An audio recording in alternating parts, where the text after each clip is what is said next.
Hello, squirrel friends. Welcome back to a Tuesday book review and eye makeup with me, Mondo. Today we're going to be continuing on with the spooky stories with the current mistress of horror, Darcy Coates. As you know, she is one of my favorite authors right now. So this is the first book that got me introduced to her, The Hunted. The original cover, the new cover looks quite a bit different now, but this is one I searched out and found, and I just love it. So we're going to be talking about that book today to continue on with our Halloween theme, and then we're going to be doing makeup that is Beetlejuice inspired. So the purple and green. Okay, so let's delve into this book. But first, some stuffs. If you like makeup and you like books, I highly recommend that you subscribe to my channel and start learning about all the crazy books that I read. I generally don't do, if you're new to the channel, you know that I really don't do too many big name authors. The reason for that is because I just don't feel like they need any more publicity. I try to do smaller authors because I think smaller authors are just as fantastic as big name authors, and they need the publicity and they need people to tell the world that they have some fantastic books. Okay, so a little backstory on Darcy Coates. She is, I believe, from New Zealand, so we've gotten this flood of her books to our country, which is amazing and so fantastic for us. But this book is about Eileen, and Eileen is younger. She's in her early 20s. I think she's about 22. She has taken a summer road trip, and is kind of going around different parts of New Zealand, and has recently stopped at this little town and has found out from the hotel that you can take this little bus and go on a day hike. And so she posts on her social medias that she is going to go on this hike. And she will be back later that evening to post pictures. And she has a little bit of a stalker-ish friend of her brother's named Todd. And he really likes Eileen. And so he watches her Facebook and social medias religiously. And he's the first one to sound the alarm that something isn't quite right with Eileen, and that she hasn't returned from her day trip, which shouldn't have taken that long, probably just about an afternoon, and she should be back to post the pictures. No one really pays attention. They all just think he's crazy, that he's just obsessed with her and nothing's wrong. Well, once she's supposed to check out from her hotel, then people start panicking and realizing that something's not right. Something's wrong. Eileen's nowhere to be found. They're pretty sure she's still stuck in the woods somewhere, but they don't know where anymore because it is very dense woods. It's not like what we're used to here in the Pacific Northwest, or I don't think we really have dense woods like that. But she's out there and she's lost, and all that we know, so the narrative starts out with Eileen, and you know that she saw something in the woods, something with glowing green eyes. That's fucked up. Glowing green eyes, dude. Oh my dear Lord, and it's making noise. Oh, no. No, girl, no. I am not gonna be dealing with that. Hell no. I'd probably die of fright just thinking about that, wouldn't you? But that's all we really know from her narrative. And then we find out that her camera has washed downstream and a guy has found it and turned it in. This is when people start really worrying that something's wrong with Eileen, and the authorities are notified and her family starts getting involved in it. They start getting really freaked out that something's not right with Eileen. And the cop on the job that gets the case, she's kind of this hardened woman that she kind of thinks she knows it all.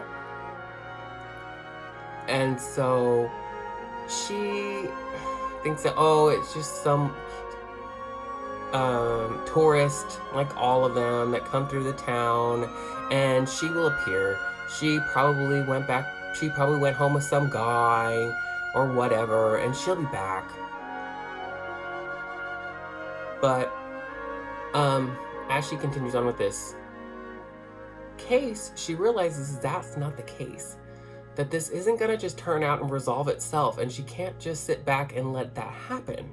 She has to try a little harder, and a lot of her misconceptions about the people that visit this town are tested, and she has to think about how her responses are to this and what she's going to end up doing in the future to make this not happen.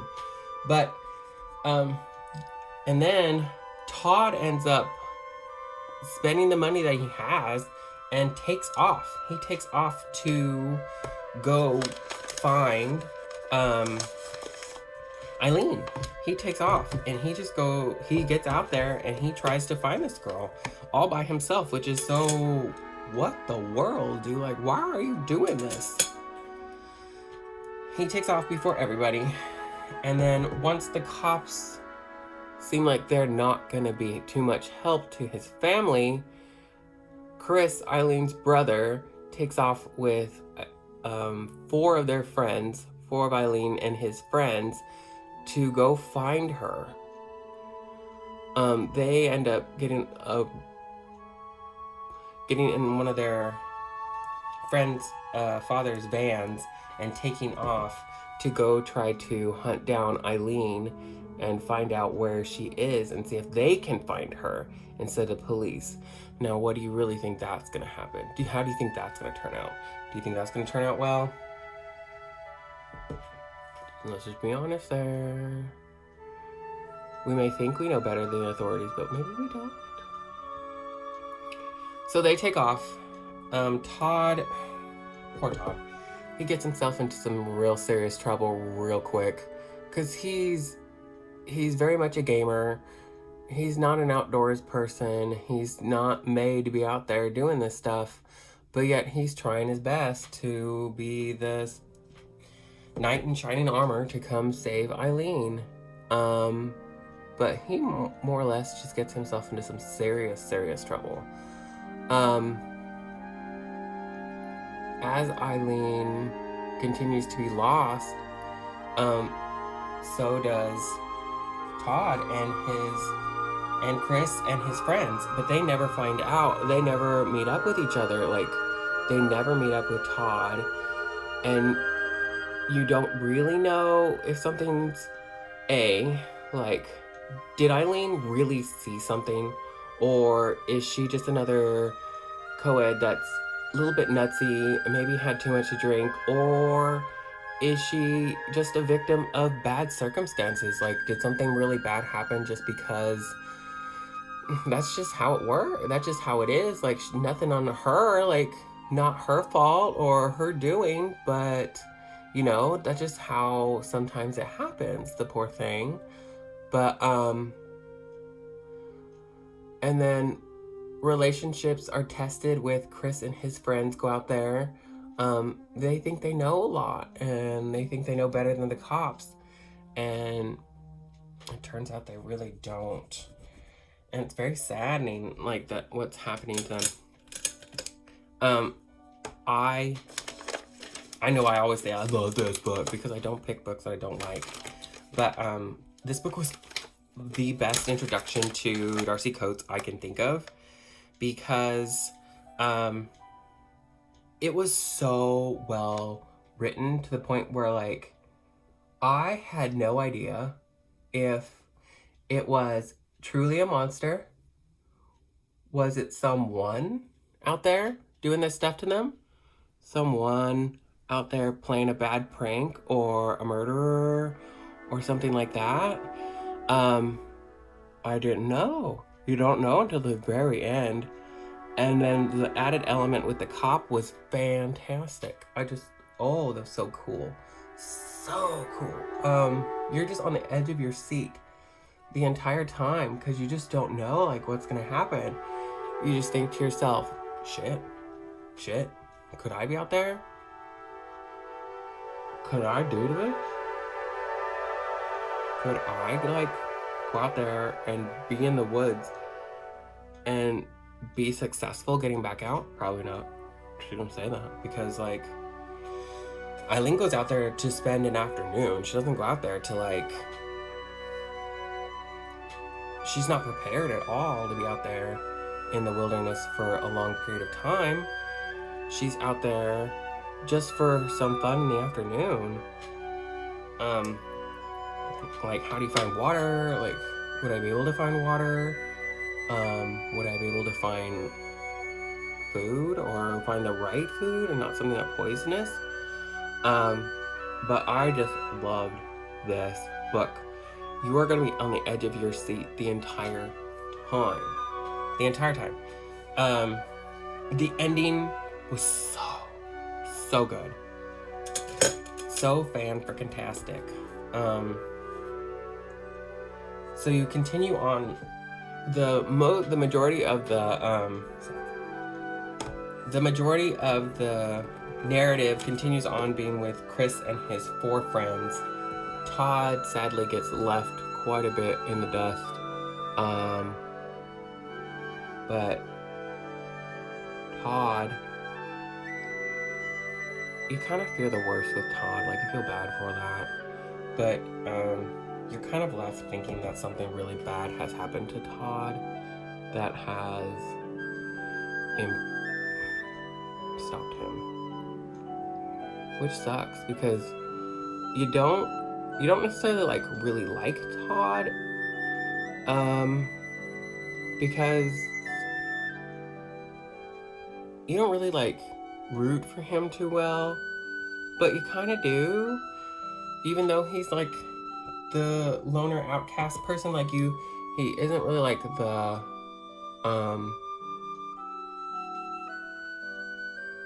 underdog of the book, but you do, like, hope the best for him. You're not sitting there like, oh my god, I really care so much about Todd, but you do hope the best. Like, you're not sitting there going like, I hope he's dead. But she did such a good job of making you not hate any of the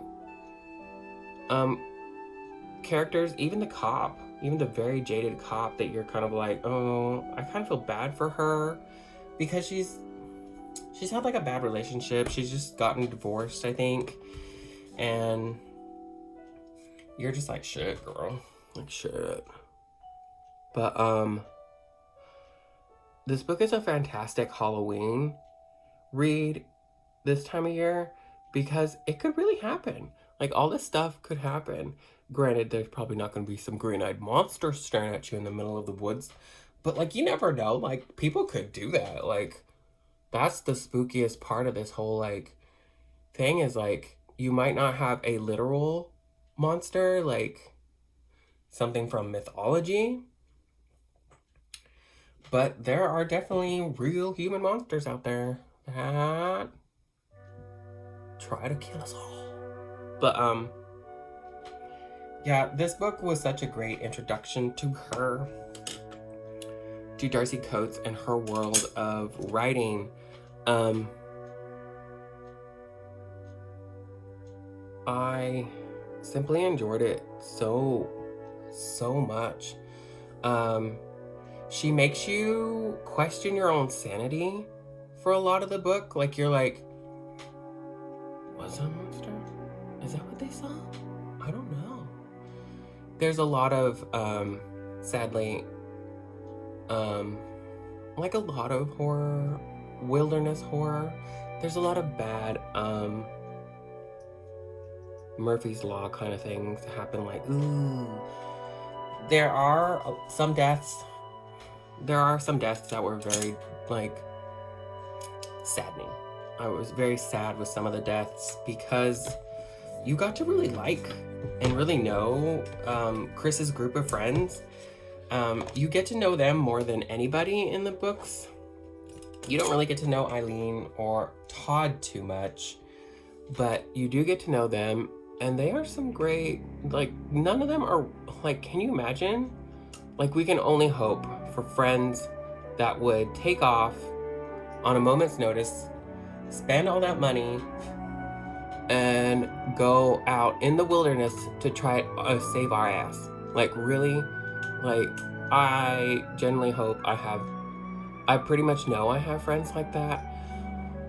But, God, can you imagine? Can you imagine taking off and being like, yeah, we're gonna go find her. Even though you're not really sure what you're doing, you're not sure of anything, but you're gonna take off to try to find this friend. Like, you care so much about your friend that you're gonna go risk everything. One of their friends, she's really smart. I totally forget her name. I'm just so bad about that. I'm so sorry. But, I really got attached to some of the friend group because you get into she gets into their stories and tells you, like, a little bit about them and how they got to where they are. Not a lot, but, like, enough that you're like, I like these people. They cool. I hang with them. I'm gonna put on my eyeliner. I'll be right back. Okay, so in conclusion with all this book, I thought this book was so terrifying. I think that Darcy Coates is quite the author. I've read probably about 6 of her books so far. I have to say she's the best haunted house writer I've heard, because haunted house stuff is just not real original. I do enjoy her non-haunted house stuff more, like her short stories. As we all know, I talked about that one before on my top 10 horror books that I enjoyed a lot. They were just freaking great. Some terrifying ones. So I love The Hunted. I thought it was so well written. You had no idea if it was a monster, a person, just them. Like, did she just get lost out there? And then all these people are just getting lost out there just because this girl got lost out there? Or is there actually some kind of sinister agenda going on? Like, did something really happen to make all these people disappear? And the cop kind of makes you think that it's like an agenda going on, and then, like, from Eileen's point of view, you think it's a monster. From Chris's point of view, you think it's just bad luck. But the twist ending, so freaking good, and you are gonna be so shocked with who survived, how they survived, and who died. It's really sad who dies, and that's just part of horror, is people dying. But you will be so shocked to find out who survives everything and who did not. Because it's not the normal tropes of, like, the dumb jock doesn't make it and the slutty girl and stuff like that. Like, it does not. But I love this book so much. I've recommended it so many times. Just it sitting there, it flies off the freaking shelves at work. I talk about it all the time. If you come to work, you've probably heard me talk to somebody about this or talk to you about it. As always, guys, I hope you're enjoying yourselves. I hope you enjoy this makeup look inspired by Beetlejuice with the purples and the green. I've kind of figured out a different thing from Bailey Sarian to kind of clean up to make that cat eye look a little bit better. We'll just keep trying. All we can do is get better. So I hope you guys are continuing to wear your masks. Do not let what is happening in the political world right now get you down. Get out there and vote. Do your part. If you enjoy makeup and book reviews, please subscribe, like, comment, share. We're just trying to get these books read, get these authors some recognition, and share these amazing stories. I hope you're having a fantastic morning, afternoon, evening, or middle of the night. Be safe out there, guys. Let's keep washing your hands. Wash everything. Just wash it again. Okay, bye, guys.